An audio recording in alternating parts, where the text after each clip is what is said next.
Indian air force చరిత్రలోనే అత్యంత ప్రతిష్టాత్మక అతిపెద్ద డీల్కు రంగం సిద్ధమైంది. చైనా పాకిస్తాన్ గుండెల్లో రైళ్లు పరిగెత్తించేలా సంచలన నిర్ణయం తీసుకుంది.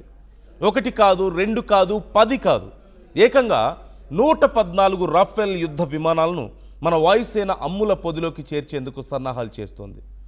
సుమారుగా 3,25,000 కోట్ల రూపాయల అంచనా వ్యయంతో కూడినటువంటి లెటర్ ఆఫ్ రిక్వెస్ట్ LORను భారత్ ఇప్పటికే ఫ్రాన్స్ ప్రభుత్వానికి అధికారికంగా జారీ చేసింది.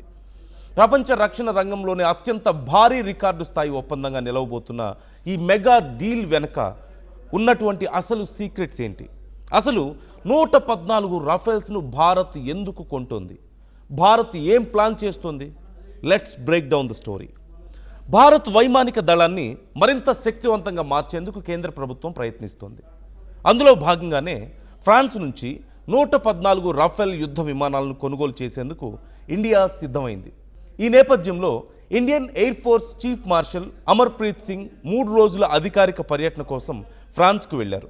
రాఫెల్ యుద్ధ విమానాల తయారీ సంస్థ అయినటువంటి డసాల్ట్ ఏవియేషన్తో పాటు ఫ్రాన్స్ రక్షణ రంగ అధికారులతో ఆయన వరుస సమావేశాలు జరుపుతున్నారు.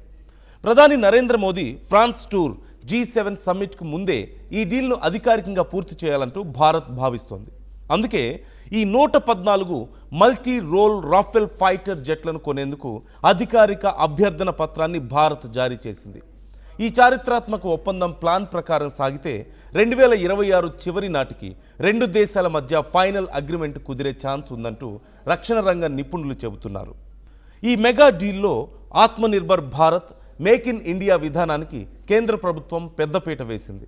ఈ ఒప్పందం ప్రకారం మొదటి 20 రాఫెల్ యుద్ధ విమానాలు మాత్రమే ఫ్రాన్స్లోని డసాల్ట్ ఏవియేషన్ సంస్థ నుంచి నేరుగా ఇండియాకు వస్తాయి. మిగిలిన 94 రాఫెల్ ఫైటర్ జెట్లను భారతీయ వ్యూహాత్మక భాగస్వామ్య సంస్థ సహకారంతో పూర్తి స్థాయిలో ఇండియాలో తయారు చేయనున్నారు. దాదాపుగా 50% స్థానిక రక్షణ ఉత్పత్తి భాగస్వామ్యంతో ఈ ఫైటర్ జెట్లను తయారు చేయబోతున్నారు.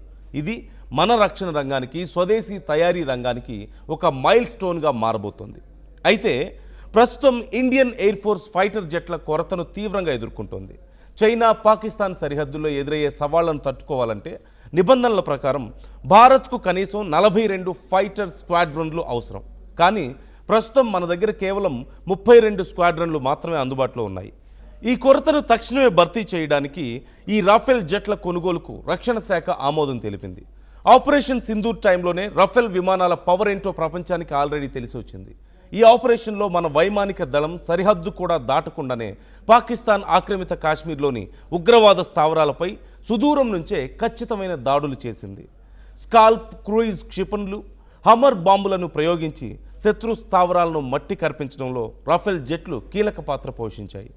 ఆ టైంలోనే పాకిస్తాన్ చైనా, టర్కీల నుంచి తెచ్చుకున్నటువంటి డిఫెన్స్ సిస్టమ్స్ మన క్షిపణుల ముందు ఏమాత్రం పనిచేయలేదు. వాటిని మన ఎయిర్ డిఫెన్స్ సిస్టమ్లు గాల్లోనే పేల్చేశాయి. ఆపరేషన్ సింధూర్ సక్సెస్ తర్వాత ఇండియన్ ఎయిర్ ఫోర్స్ తన సంఖ్యాపరమైన బలాన్ని, సాంకేతికతను మరింత పెంచుకోవాలంటూ డిసైడ్ అయింది. అందులో భాగంగానే Rafale interface control documents ICD తమకు కావాలంటూ ఫ్రాన్స్కు భారత్ కోరింది. ఈ డాక్యుమెంట్స్లో విమానంలోని సెన్సార్లు, కంప్యూటర్లు, ఆయుధ వ్యవస్థలు ఎలా అనుసంధానమై ఉంటాయనే కీలక సాంకేతిక సమాచారం ఉంటుంది. ఈ విమాన టెక్నాలజీకి సంబంధించిన పత్రాలు లభిస్తే ఫ్రాన్స్ కంపెనీ ఆమోదం లేకుండానే మన స్వదేశీ ఆస్ట్రా క్షిపణులతో పాటుగా బ్రహ్మోస్ NG క్షిపణిని కూడా రాఫెల్ ఫైటర్ జెట్లకు లింక్ చేయొచ్చు అంటూ భారత్ భావిస్తోంది. కానీ అందుకు ఫ్రాన్స్ సిద్ధంగా లేదు. ఈ టెక్నాలజీ భారత్కు లభిస్తే భారతీయ ఆయుధాలను రాఫెల్తో అనుసంధానించడంలో భారత్కు మరింత స్వతంత్రత లభించే అవకాశం ఉందంటూ విశ్లేషకులు భావిస్తున్నారు. అంతేకాకుండా భారత్కు రాఫెల్ రహస్యాలు చెప్తే ఇతర దేశాలకు ఆ టెక్నాలజీ లీక్ అయ్యే ఛాన్స్ ఉందంటూ ప్యారిస్ టెన్షన్ పడుతుంది. ముఖ్యంగా భారత్, రష్యా సంయుక్త ప్రాజెక్ట్ అయినటువంటి బ్రహ్మోస్ లాంటి ఆయుధాలను వీటికి సెట్ చేస్తే సున్నితమైన సాంకేతిక పరిజ్ఞానం రష్యా చేతికి వెళ్తుందంటూ ఫ్రాన్స్ రక్షణ రంగ విశ్లేషకులు అంచనా వేస్తున్నారు. మరోవైపు రష్యా మనకు కొన్ని కీలక ఆయుధాల టెక్నాలజీని ఇస్తూ భారత్తో బంధాన్ని మరింత బలోపేతం చేసుకుంటుంది. ఇక రాఫెల్ జెట్ల కోసం భారత్ ఇంతలా పట్టుపట్టడానికి మరొక మెయిన్ రీజన్ చైనా. మరికొన్ని రోజుల్లో చైనా నుంచి పాకిస్తాన్ సుమారుగా 40 J-35 స్టెల్త్ ఫైటర్ జెట్స్ను కొనుగోలు చేసే అవకాశం ఉందంటూ రక్షణ రంగ నిపుణులు హెచ్చరించారు. ఈ ముప్పును తిప్పికొట్టడానికే ఇండియా రఫేల్పై ఫోకస్ పెట్టింది. అది కూడా ప్రపంచంలోనే అత్యంత ప్రమాదకరమైన ఎయిర్ టు ఎయిర్ క్షిపణి మెటియార్తో పాటుగా భవిష్యత్తులో మన బ్రహ్మోస్ ఎన్జీతో శత్రువులను కుమ్మేయడానికి రెడీ అవుతోంది భారత్. రాఫెల్తో పాటు వచ్చేటువంటి ఈ మెటియర్ మిజైల్స్కు గగనతలంలో ఎదురే లేదు. దీంతో పాటుగా ఇందులో ఉండేటువంటి అత్యాధునిక ఎలక్ట్రానిక్ యుద్ధ వ్యవస్థ, సెన్సార్లు రాఫెల్ను ఒక తిరుగులేని శక్తిగా నిలబెట్టాయి. ఇండియా దగ్గర ఇప్పటికే గణనీయమైనటువంటి సంఖ్యలో మెటియర్ క్షిపణులు ఉన్నాయని రక్షణ వర్గాలు అంచనా వేస్తున్నాయి. వీటిని కేవలం అత్యంత కీలకమైనటువంటి సైనిక లక్ష్యాల కోసమే కేటాయించారు. భవిష్యత్తులో సాధారణ వాయు పోరాటం కోసం మన స్వదేశీ క్షిపణులైనటువంటి ఆస్ట్రా మార్క్ 1, ఆస్ట్రా మార్క్ 2లను వాడనున్నారు. ప్రస్తుతం ఇండియా తన సొంత 5వ తరం స్టెల్త్ ఫైటర్ జెట్స్ ఏఎంసీఏని డెవలప్ చేస్తోంది. కానీ ఏఎంసీఏ పూర్తి స్థాయిలో సేవల్లోకి రావడానికి ఇంకా చాలా సంవత్సరాలు పట్టే అవకాశం ఉంది. కాబట్టి రాబోయే 10 ఏళ్ల పాటు భారత వైమానిక దళానికి రాఫెల్ యుద్ధ విమానాలే ప్రధాన శ్రీరామ రక్ష. అందుకే ఈ ఒప్పందాన్ని నిపుణులు కేవలం కొనుగోలుగా చూడడం లేదు, చైనా, పాకిస్తాన్లకు వ్యతిరేకంగా వ్యూహాత్మక సమతుల్యతను కాపాడే ఒక బ్రహ్మాస్త్రంగా చూస్తున్నారు. మొత్తంగా చర్చలు ప్లాన్ ప్రకారం సాగితే ఈ చారిత్రాత్మక ఒప్పందం 2026 చివరి నాటికి కుదిరే ఛాన్స్ ఉంది.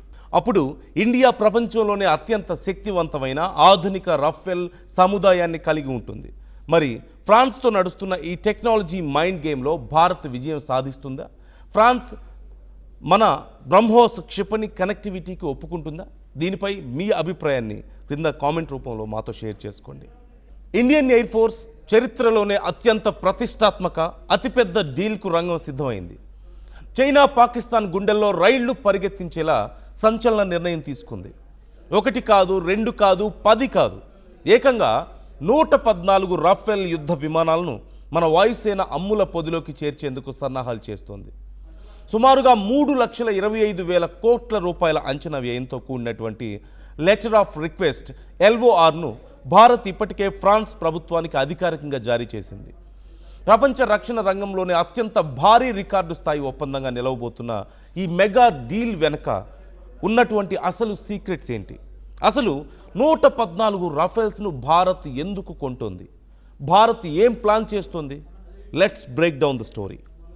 భారత్ వైమానిక దళాన్ని మరింత శక్తివంతంగా మార్చేందుకు కేంద్ర ప్రభుత్వం ప్రయత్నిస్తోంది.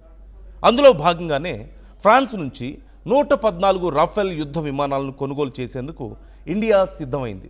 ఈ నేపథ్యంలో Indian air force chief marshal Amarpreet Singh 3 రోజుల అధికారిక పర్యటన కోసం ఫ్రాన్స్కు వెళ్లారు. రాఫెల్ యుద్ధ విమానాల తయారీ సంస్థ అయినటువంటి డసాల్ట్ ఏవియేషన్తో పాటు ఫ్రాన్స్ రక్షణ రంగ అధికారులతో ఆయన వరుస సమావేశాలు జరుపుతున్నారు. ప్రధాని Narendra Modi France tour G7 సమ్మిట్కు ముందే ఈ డీల్ను అధికారికంగా పూర్తి చేయాలంటూ భారత్ భావిస్తోంది. అందుకే ఈ 114 మల్టీ రోల్ రాఫెల్ ఫైటర్ జెట్లను కొనేందుకు అధికారిక అభ్యర్థన పత్రాన్ని భారత్ జారీ చేసింది. ఈ చారిత్రాత్మక ఒప్పందం ప్లాన్ ప్రకారం సాగితే 2026 చివరి నాటికి 2 దేశాల మధ్య ఫైనల్ అగ్రిమెంట్ కుదిరే ఛాన్స్ ఉందంటూ రక్షణ రంగ నిపుణులు చెబుతున్నారు. ఈ మెగా డీల్లో Atmanirbhar Bharat, make in India విధానానికి కేంద్ర ప్రభుత్వం పెద్దపీట వేసింది. ఈ ఒప్పందం ప్రకారం మొదటి 20 రాఫెల్ యుద్ధ విమానాలు మాత్రమే ఫ్రాన్స్లోని డసాల్ట్ ఏవియేషన్ సంస్థ నుంచి నేరుగా ఇండియాకు వస్తాయి. మిగిలిన 94 రాఫెల్ ఫైటర్ జెట్లను భారతీయ వ్యూహాత్మక భాగస్వామ్య సంస్థ సహకారంతో పూర్తి స్థాయిలో ఇండియాలో తయారు చేయనున్నారు. దాదాపుగా 50% స్థానిక రక్షణ ఉత్పత్తి భాగస్వామ్యంతో ఈ ఫైటర్ జెట్లను తయారు చేయబోతున్నారు. ఇది మన రక్షణ రంగానికి, స్వదేశీ తయారీ రంగానికి ఒక మైల్ స్టోన్గా మారబోతోంది. అయితే ప్రస్తుతం ఇండియన్ ఎయిర్ ఫోర్స్ ఫైటర్ జెట్ల కొరతను తీవ్రంగా ఎదుర్కొంటోంది. చైనా, పాకిస్తాన్ సరిహద్దుల్లో ఎదురయ్యే సవాళ్లను తట్టుకోవాలంటే నిబంధనల ప్రకారం భారత్కు కనీసం 42 ఫైటర్ స్క్వాడ్రన్లు అవసరం. కానీ ప్రస్తుతం మన దగ్గర కేవలం 32 స్క్వాడ్రన్లు మాత్రమే అందుబాటులో ఉన్నాయి. ఈ కొరతను తక్షణమే భర్తీ చేయడానికి ఈ రాఫెల్ జెట్ల కొనుగోలుకు రక్షణ శాఖ ఆమోదం తెలిపింది. ఆపరేషన్ సింధూర్ టైంలోనే రాఫెల్ విమానాల పవర్ ఏంటో ప్రపంచానికి ఆల్రెడీ తెలిసి వచ్చింది. ఈ ఆపరేషన్లో మన వైమానిక దళం సరిహద్దు కూడా దాటకుండానే పాకిస్తాన్ ఆక్రమిత కాశ్మీర్లోని ఉగ్రవాద స్థావరాలపై సుదూరం నుంచే ఖచ్చితమైన దాడులు చేసింది. స్కాల్ప్ క్రూయిజ్ క్షిపణులు, హమర్ బాంబులను ప్రయోగించి శత్రు స్థావరాలను మట్టి కర్పించడంలో రాఫెల్ జెట్లు కీలక పాత్ర పోషించాయి. ఆ టైంలోనే పాకిస్తాన్ చైనా టర్కీల నుంచి తెచ్చుకున్నటువంటి డిఫెన్స్ సిస్టమ్స్ మన క్షిపణుల ముందు ఏమాత్రం పనిచేయలేదు. వాటిని మన ఎయిర్ డిఫెన్స్ సిస్టమ్లు గాల్లోనే పేల్చేశాయి. ఆపరేషన్ సింధూర్ సక్సెస్ తర్వాత ఇండియన్ ఎయిర్ ఫోర్స్ తన సంఖ్యాపరమైన బలాన్ని సాంకేతికతను మరింత పెంచుకోవాలంటూ డిసైడ్ అయింది. అందులో భాగంగానే Rafale interface control documents ICD తమకు కావాలంటూ ఫ్రాన్స్కు భారత్ కోరింది. ఈ డాక్యుమెంట్స్లో విమానంలోని సెన్సార్లు, కంప్యూటర్లు, ఆయుధ వ్యవస్థలు ఎలా అనుసంధానమై ఉంటాయనే కీలక సాంకేతిక సమాచారం ఉంటుంది. ఈ విమాన టెక్నాలజీకి సంబంధించిన పత్రాలు లభిస్తే ఫ్రాన్స్ కంపెనీ ఆమోదం లేకుండానే మన స్వదేశీ ఆస్ట్రా క్షిపణులతో పాటుగా బ్రహ్మోస్ ఎన్జీ క్షిపణిని కూడా రఫెల్ ఫైటర్ జెట్లకు లింక్ చేయొచ్చు అంటూ భారత్ భావిస్తోంది. కానీ అందుకు ఫ్రాన్స్ సిద్ధంగా లేదు. ఈ టెక్నాలజీ భారత్కు లభిస్తే భారతీయ ఆయుధాలను రఫేల్తో అనుసంధానించడంలో భారత్కు మరింత స్వతంత్రత లభించే అవకాశం ఉందంటూ విశ్లేషకులు భావిస్తున్నారు. అంతేకాకుండా భారత్కు రఫేల్ రహస్యాలు చెప్తే ఇతర దేశాలకు ఆ టెక్నాలజీ లీక్ అయ్యే ఛాన్స్ ఉందంటూ ప్యారిస్ టెన్షన్ పడుతుంది. ముఖ్యంగా భారత్ రష్యా సంయుక్త ప్రాజెక్ట్ అయినటువంటి బ్రహ్మోస్ లాంటి ఆయుధాలను వీటికి సెట్ చేస్తే సున్నితమైన సాంకేతిక పరిజ్ఞానం రష్యా చేతికి వెళ్తుందంటూ ఫ్రాన్స్ రక్షణ రంగ విశ్లేషకులు అంచనా వేస్తున్నారు. మరోవైపు రష్యా మనకు కొన్ని కీలక ఆయుధాల టెక్నాలజీని ఇస్తూ భారత్తో బంధాన్ని మరింత బలోపేతం చేసుకుంటుంది. ఇక రఫేల్ జెట్ల కోసం భారత్ ఇంతలా పట్టుపట్టడానికి మరొక మెయిన్ రీజన్ చైనా. మరికొన్ని రోజుల్లో చైనా నుంచి పాకిస్తాన్ సుమారుగా 40 J-35 స్టెల్త్ ఫైటర్ జెట్స్ను కొనుగోలు చేసే అవకాశం ఉందంటూ రక్షణ రంగ నిపుణులు హెచ్చరించారు. ఈ ముప్పును తిప్పికొట్టడానికే ఇండియా రఫేల్పై ఫోకస్ పెట్టింది. అది కూడా ప్రపంచంలోనే అత్యంత ప్రమాదకరమైన ఎయిర్ టు ఎయిర్ క్షిపణి మెటియార్తో పాటుగా భవిష్యత్తులో మన బ్రహ్మోస్ ఎన్జీతో శత్రువులను కుమ్మేయడానికి రెడీ అవుతోంది భారత్. రాఫెల్తో పాటు వచ్చేటువంటి ఈ మెటియర్ మిజైల్స్కు గగనతలంలో ఎదురే లేదు. దీంతో పాటుగా ఇందులో ఉండేటువంటి అత్యాధునిక ఎలక్ట్రానిక్ యుద్ధ వ్యవస్థ, సెన్సార్లు రాఫెల్ను ఒక తిరుగులేని శక్తిగా నిలబెట్టాయి. ఇండియా దగ్గర ఇప్పటికే గణనీయమైనటువంటి సంఖ్యలో మెటియర్ క్షిపణులు ఉన్నాయని రక్షణ వర్గాలు అంచనా వేస్తున్నాయి. వీటిని కేవలం అత్యంత కీలకమైనటువంటి సైనిక లక్ష్యాల కోసమే కేటాయించారు. భవిష్యత్తులో సాధారణ వాయు పోరాటం కోసం మన స్వదేశీ క్షిపణులైనటువంటి ఆస్ట్రా మార్క్ 1, ఆస్ట్రా మార్క్ 2లను వాడనున్నారు.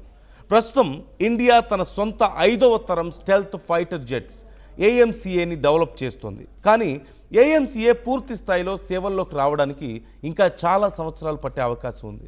కాబట్టి రాబోయే 10 ఏళ్ల పాటు భారత వైమానిక దళానికి రఫేల్ యుద్ధ విమానాలే ప్రధాన శ్రీరామ రక్ష. అందుకే ఈ ఒప్పందాన్ని నిపుణులు కేవలం కొనుగోలుగా చూడడం లేదు, చైనా పాకిస్తాన్లకు వ్యతిరేకంగా వ్యూహాత్మక సమతుల్యతను కాపాడే ఒక బ్రహ్మాస్త్రంగా చూస్తున్నారు. మొత్తంగా చర్చలు ప్లాన్ ప్రకారం సాగితే ఈ చారిత్రాత్మక ఒప్పందం 2026 చివరి నాటికి కుదిరే ఛాన్స్ ఉంది. అప్పుడు ఇండియా ప్రపంచంలోనే అత్యంత శక్తివంతమైన ఆధునిక రఫేల్ సముదాయాన్ని కలిగి ఉంటుంది. మరి ఫ్రాన్స్తో నడుస్తున్న ఈ టెక్నాలజీ మైండ్ గేమ్లో భారత్ విజయం సాధిస్తుందా? ఫ్రాన్స్ మన బ్రహ్మోస్ క్షిపణి కనెక్టివిటీకి ఒప్పుకుంటుందా? దీనిపై మీ అభిప్రాయాన్ని క్రింద కామెంట్ రూపంలో మాతో షేర్ చేసుకోండి.